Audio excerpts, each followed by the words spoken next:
Our final presenter this afternoon is John Fenton.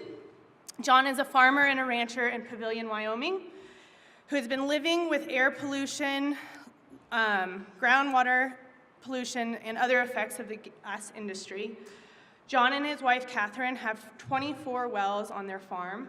In 2010, the EPA warned Pavillion residents to stop drinking their water and to use a fan when bathing or washing clothes to avoid the risk of explosion. After it found contaminants in the water, after it found water and contaminants of dangerous chemicals and methane caused from the gas fracking. The EPA was then pressured to end their investigation in Pavillion, Wyoming. You may remember John as he was here 3 years ago and he told his history. He was kind to come back, and please welcome him to the stage.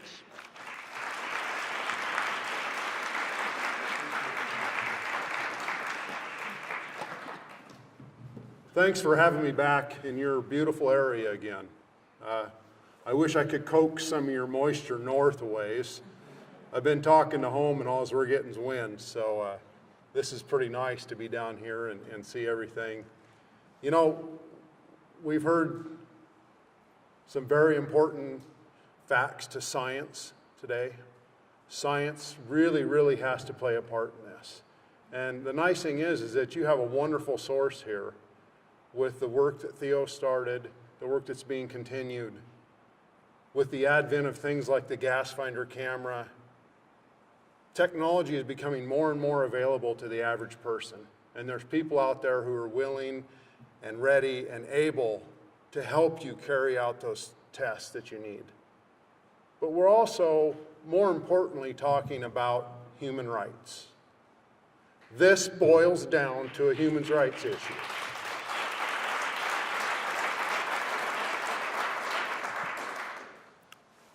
This is just north of where we live.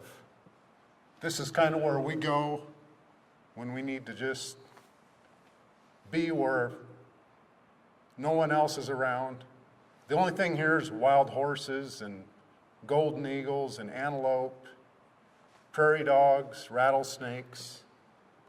All the reasons that I've continued to live in the West. My family immigrated here in the 1800s and the early 1900s. My mom's family escaping the oppression of Poland and World War I. And I think my dad's family was run out of Ireland and happened to settle in Wyoming and Montana. But it became ingrained in our soul. And you develop this connection with the land around you. And whether you've lived here for decades, or you've lived here for a year, or you're visiting an area, somewhere there's a place like this for you. You have a part where your soul lives, and where that land lives inside of you. And we connect as human beings to the essentials of our life through these relationships. These are the things that make us sentient beings, that make us people who care about what goes on and who know that there are things beyond money in our pockets or enriching a corporation. And you have to keep this in your mind at all times when you are facing the challenges that you are facing. Bear in mind, however, we're not the first people to have a connection to this land and to see it potentially be pulled through our fingers.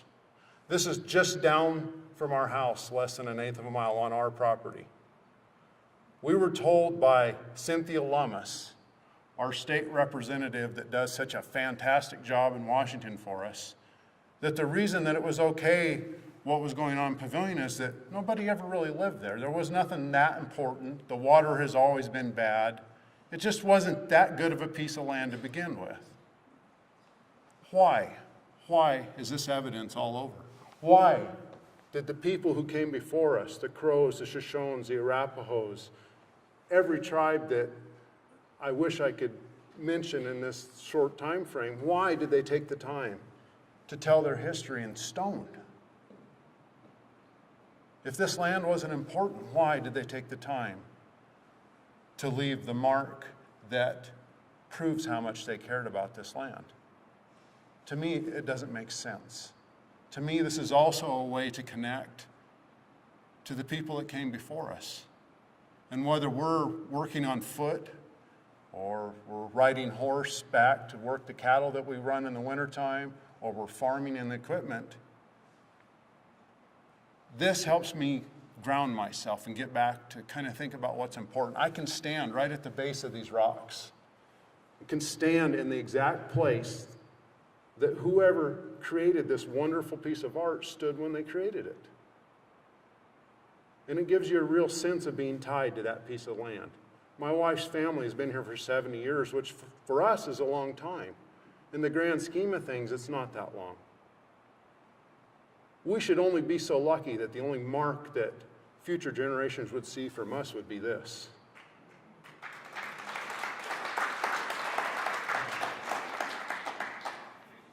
This is from the front porch of our house. This is one of the hay fields that we work in every year.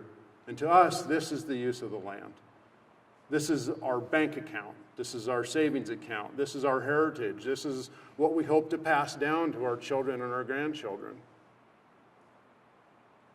You know, this looks probably familiar to a lot of you.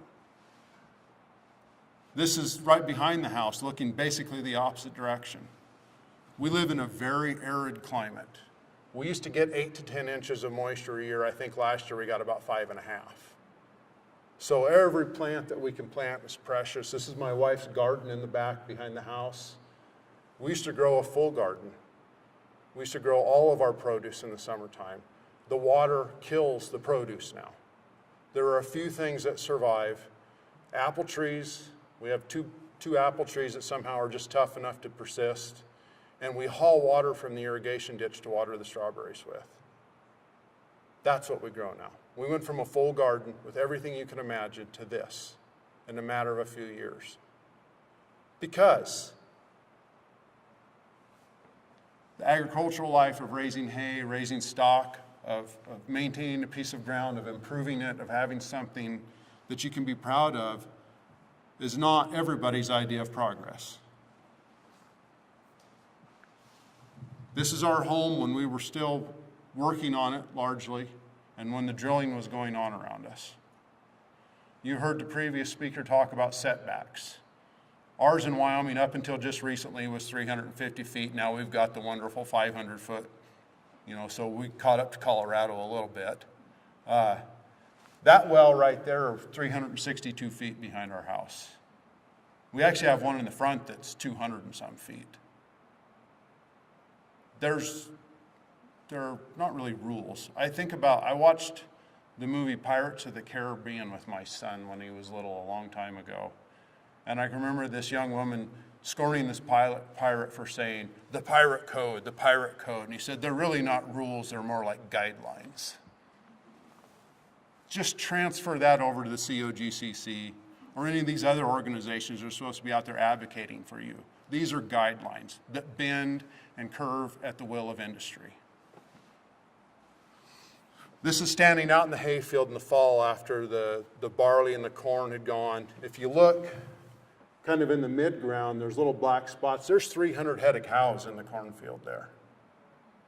So while we're doing what we're doing, this is what's going on around us. In a 4.5 mile radius of our home, there are 200 active natural gas wells. These are the most unproductive little field, probably one of the unproductive fields in the state of Wyoming.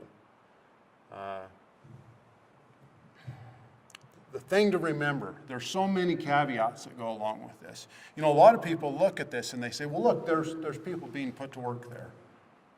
And that's one of the things that you're going to be told, and is going to be pushed and pushed and pushed, is that there's men and women around here who do not have jobs, and this is going to provide all the jobs that you could ever hope for. Anybody raise their hand if they know how to run a directional drilling machine, directional drill rig?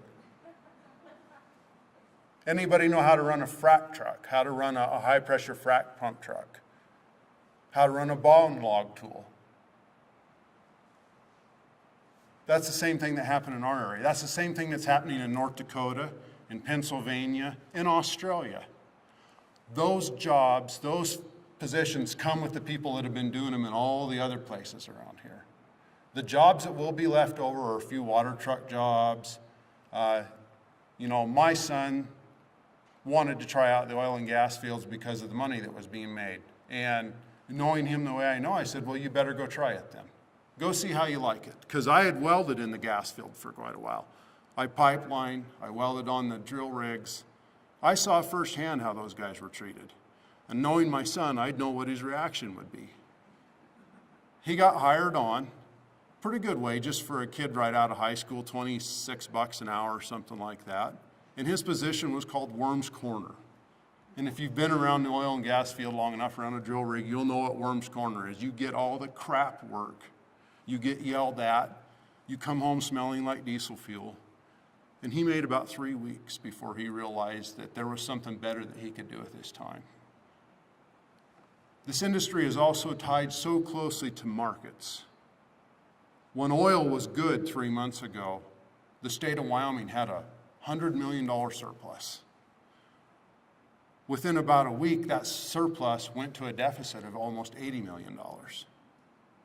And from a state who gets over 80% of their operating funds from oil and gas and coal and other extractive industries, taxes, that's a big hit. Because we've been carrying all of our eggs in one basket in Wyoming for decades. This industry also will diminish the other industries in the area. Our property values have gone down 50%, and I bet you can't guess why. And it wasn't even, my wife's I can't take any credit for. She said, we should file a property tax protest because the Board of Equalization in Fremont County is made up of oil and gas people. They want this stuff in the worst way. And we decided we were going to do that. And I think the 9 or 11 reasons that we gave why our property tax should be reduced were all oil and gas related. And we thought we were going to be laughed out of the little hearing room. We presented our case.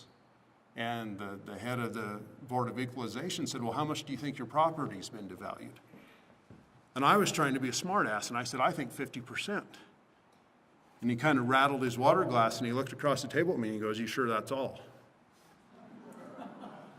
And they signed the papers right there. We have neighbors who have been farming and ranching for decades who cannot borrow against their property now.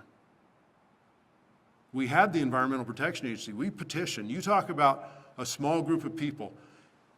This is what I want to get across. Imagine this. Drive down through Pavillion, drive around anywhere around here and look at the orchards, look at the fields you have, and stick 3 or 4 of those. And these are small ones. Stick those out there. And then you think about going out and pruning grapevines or working in a peach orchard or going out and baling hay with the fumes and the FLIR imagery is fantastic that you presented. That provides the evidence. You think about that. If that doesn't get across to you, then I suggest that you pool some money, rent a short bus, rent a van, do something, and go on a toxic field tour. Go to Rifle, come to Wyoming, go to all the places that this is happening, and get out and walk around for 20, 30 minutes. Tell me how you feel when you're done. Tell me not only physically how you feel, because you're going to smell and taste, your eyes are going to burn. Tell me how your heart feels when you get back in that, and you think about this in your valley. Because this is just the beginning. This is after the survey man comes and puts the little orange benign stake out there. This is the next process. It only gets better from there. This was taken from the front porch of our house. The top of the tank you see is actually the tank that's just 210 feet out the front door. It took us, probably 4 years to get them to put the pressure relief valve in the top of the tank. It was just an open collar for 4 years. And we would call the Department of Environmental Quality's air quality engineer for the area. And he got where, I'm sure when he saw the caller ID with my name, he wanted to throw the phone in the toilet. But he would show up, and waiting at the bottom of the driveway would be an Encana guy standing at the side of his pickup kicking rocks. And the engineer would go, well, is it okay if the Encana guy comes up and listens too? That's what we got when we called regulators. This is the fracking process occurring. They did what was called an energized frac, where they actually use liquid CO2, because CO2, when it goes from a liquid to a gas, is one of the most expansive reactions that there is. So it energizes, it helps push the water and the chemical slurry and the sand down the hole. At some point in time, when they release the pressure off the well to start the flowback operations, the CO2 still has to go somewhere. So that's largely CO2, but there's also silica, particulate, there's all the remnants of the fracking fluid in there. And so this one was 800 feet out the front door. This is the house when they happened to frack the well right behind the house. So this happened over a period of about a week, 12 or 14 times. This happened to be, at the time I still had only a 35 millimeter camera and was in the tractor working and decided to keep the camera with me and jumped out of the tractor and started snapping pictures when this happened. Went up and asked, and the guy said, well, there's really nothing to worry about because look at our workers are walking around. It's not going to hurt anybody. And, yeah, this was 10 years ago, but I'm going to tell you something, it hasn't changed from this. I've got family who still works in the oil and gas industry and friends who have worked there for decades. This is still the way things go. They're just better about making it less obvious now. Something else to consider. We're talking about water and air. I met a man named Robert Neiman. And if you want to go on the computer and Google Allamakee County Protectors, it's the Council Bluffs area of Iowa. Frac sand has to come from somewhere. It's a very specific sand called the Jordan River sand. It's a silica sand, it's very spherical, and it has a very high compression resistance because they use it for proppant. They use these thousands of pounds per square inch to fracture the earth. They have to put something in there to hold the cracks open, Jordan River sand. Wisconsin, Iowa, that whole area is being strip mined for frac sand. Where do their aquifers lie there? In the sand strata. So they're taking rolling farmland and strip mining it for frac sand. So not only are we permanently destroying water when we mix chemicals with it, we're permanently destroying the bluffs and the hills of Iowa and Wisconsin and the surrounding states, mining out their aquifers for frac sand. This industry reaches every aspect of life that you can possibly think about. I had no idea how far this went until I made the decision that I was no longer going to make my money in this. Because I thought farming, I can supplement my income welding. I can make more money welding in a week than I can in months sometimes farming. The money is not worth it for me. I was in the part of the industry, welding's pretty safe. I can go anywhere I want and weld. The drilling jobs are going to come in here. There's going to be a flurry of activity, and you're going to be left with a bunch of holes in the ground. Because the 200 wells around us, it takes 3 men to operate that. So there's job creation for you. There's job creation. And it just continues. Then you have production sites. This is right in front of the petroglyphs. And just to the right of the production tank, 25 feet away, just on the edge of the frame, is the main irrigation canal that waters all 200 acres of our property. So a water pump tank driver pulls up to there, hooks his hose up, sucks the tank dry, gets in the truck, forgets to disconnect the hose, pulls the valve out of the back of the truck, and in a panic just drives around in circles until the truck's empty and he goes home. This will be the stuff that you find. Because we find 98% of what's wrong out there before anyone else does.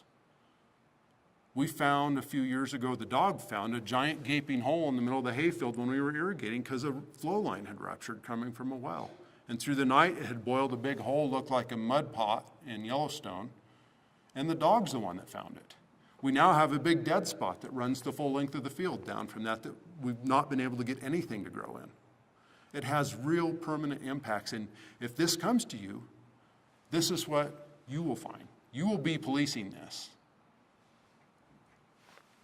separators. That cloud right there is triethylene glycol. Triethylene glycol is nasty. I was going to pick my youngest son up from football practice. This separator is right on the hill above our house. It was on a Friday night. It took about 9 phone calls to finally get somebody to come out and turn it off. The vaporized triethylene glycol actually ate all the paint off, and not only the separator that was boiling, but the separators beside it. There's methanol. There's all sorts of things that you know about that are dangerous enough. It's all the stuff you don't know about. It's the drilling fluids, it's the fracturing fluids, it's the production fluids.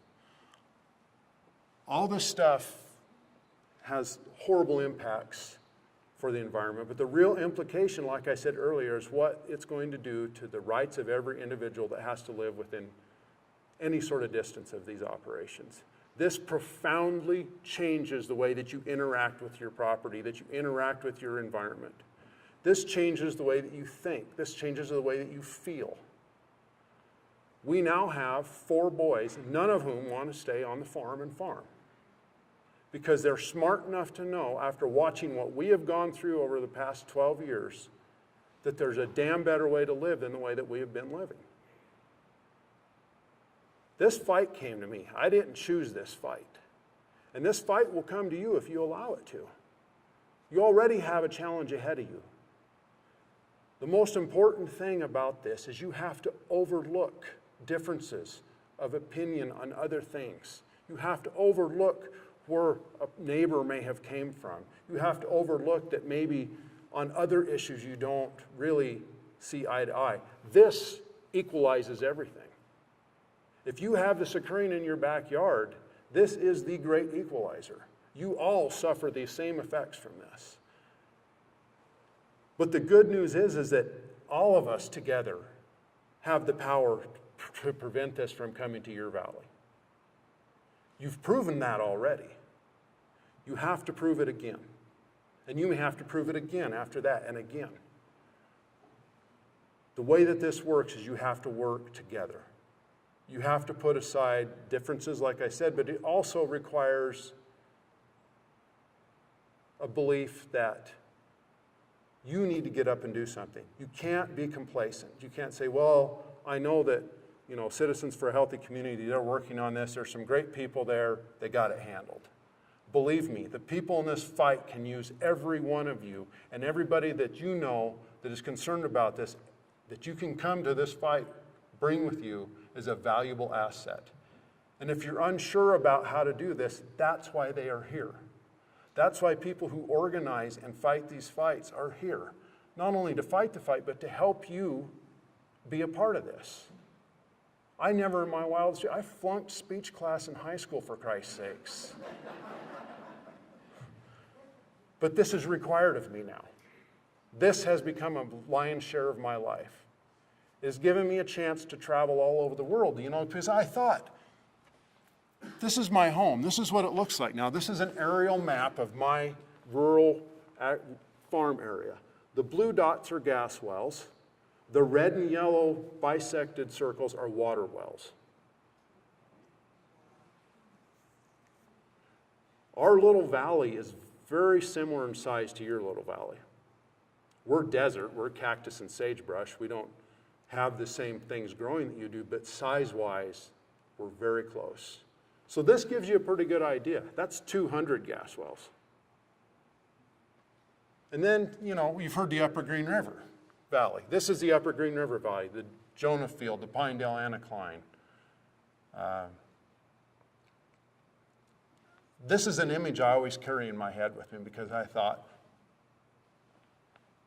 nowhere else can this kind of, man be allowed to run amok like this. And then I got into this fight, and I started looking. There are many areas in Colorado, some of which you've seen today. Texas, New Mexico, Pennsylvania now. I've been to parts of Pennsylvania that look a lot like Pavillion and Hotchkiss and this surrounding area, that look just like this, and instead of sagebrush and buttes, it's mountains and trees that this is on. But I've also had the chance to travel around the world now. Last year, almost a year ago, we were invited to Australia for a 3-week speaking tour in Australia. And one of the first speeches I went to, this is what I was greeted by. Living with gas wells, is this our future? And there is my Upper Green River Valley on the poster promoting me in Australia.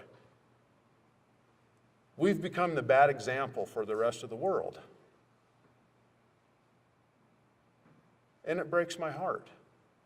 But then we go to the parts of Australia look just like this. And when they came into Australia and they said, we do things different here. We don't use biocides, we don't use open pits, we don't do all this stuff. The very first location that we walked around in Australia, we found an unpermitted, illegal open pit, and we found 9 pallets of biocide. The people of Australia have some sort of fire in them that I've not seen very many other places. And it's an example that I would like to use around the rest of the world. The man in the middle's name is David Quincy. He's a cattle rancher. You could pluck this guy out of Australia and plunk him down in Wyoming or Montana or Colorado, and aside from the accent, you wouldn't be able to tell a difference. There was also a guy there in green tights from head to toe. There was every kind of person you can imagine. This was a 4-hour drive from town. There were 300 people standing around this gas well. We went to Narrabri, a little town that had 2,500 people. 800 people showed up to the meeting. Word of mouth. People know what they have to lose. You have a lot to lose here. And you also have a very dedicated group of people that are willing to stand up with you. And I really think that CHC, a lot of these other organizations have done a fantastic job of reaching out to the community. And it's so important that you're here, that if you're not a member, that you join, that you find out what you can do, even if it's something small. Because something small right now could pay huge dividends in the future. It could save you a lot of grief. It could save you from having to move from your home. It could save you the hell that Lisa Bracken has been through.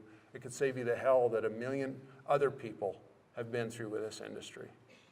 This changes lives for the good as much as it does for the bad. This has changed me in profound ways. This has made me a better person. The fight that I've had to fight has made me realize what's important. And you have a lot of that here. On a very personal basis, you have something else in this area that has affected my family in a very personal way. The young man on the left is my son, Jim, the one who wanted to go to the oil field.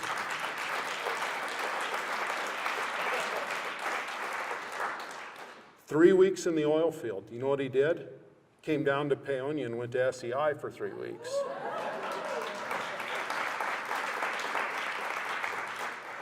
They're so busy they can't keep up with it.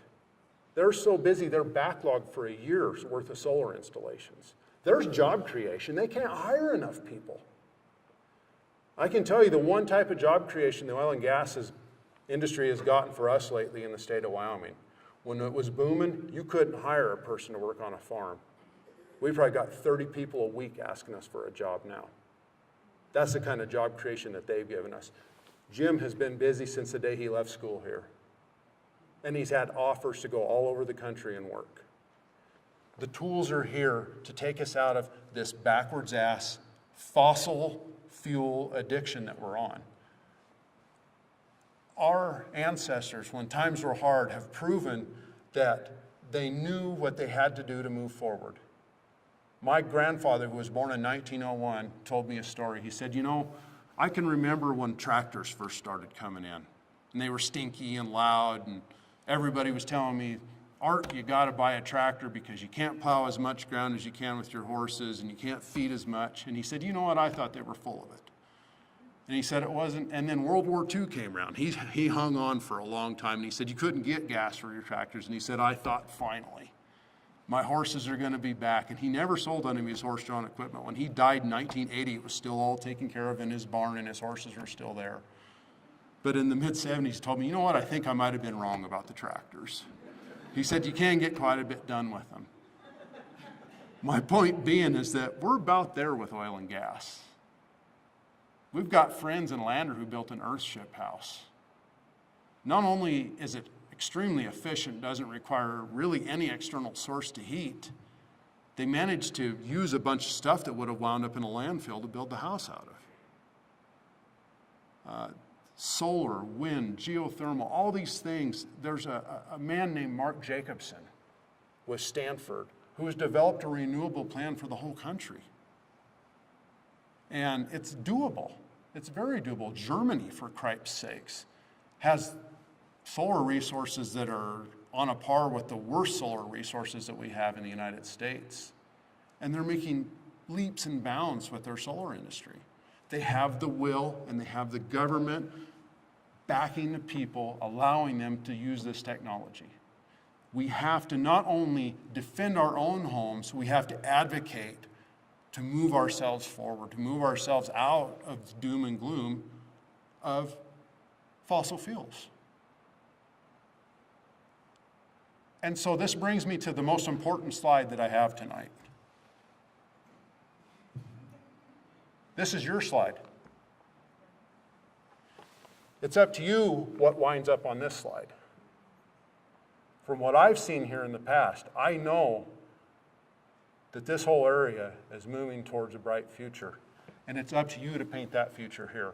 When I come back the next time, that's what I want to see up there. And I commend everybody for being here tonight. If you don't belong to CHC, become a member. There are hundreds of people out around the country who will come here and help you in your struggle. And it's up to you to get it going and to kick this addiction to fossil fuels and set an example that everybody else can be proud of. And I have no doubt that we have all the courage and intelligence in this room to get that done. Thank you very much.